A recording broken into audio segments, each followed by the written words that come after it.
আজ চলে এলাম আর একটা নতুন ব্লাউজের ভিডিও নিয়ে। এটা একটি মালবেরি ব্লাউজ, আর একটু মালবেরি ব্লাউজ আমি বানিয়েছিলাম। সেখান থেকে পিঙ্ক কাপড়ে কিছুটা টুকরো বেঁচেছিল, তাই দিয়ে আর এই ব্লাউজের পিস দিয়ে অ্যাকচুয়ালি এই ব্লাউজটা বানিয়েছি। সাথে ইউজ করেছি পিঙ্ক কালারের পাড়। তো দেখো লটকানগুলো এইভাবে বানিয়েছিলাম, কীরকম হয়েছে অবশ্যই জানিও। পিঠেও এই সেম পিঙ্ক কালারের পাড় ইউজ করেছি, হাতা ইউজ করেছি পাড়। আর অ্যাকচুয়ালি শাড়িটা হচ্ছে এরকম মালবেরিটা।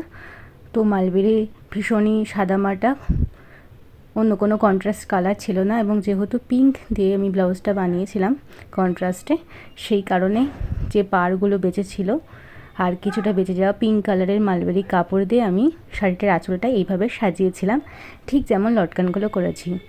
তো এর সাথে এই ব্লাউজটা কীরকম যাবে একটু কমেন্ট করে জানিও, আর কাজটা কেমন হয়েছে একটু জানিও। সিম্পল একটা শাড়িকে একটু অন্যরকম লুক দেওয়ার চেষ্টা করেছি। তো ভিডিওটি ভালো লাগলে একটু সাথে থেকো, পাশে থেকো। দেখা হবে অন্য কোনো ভিডিওতে। টাটা।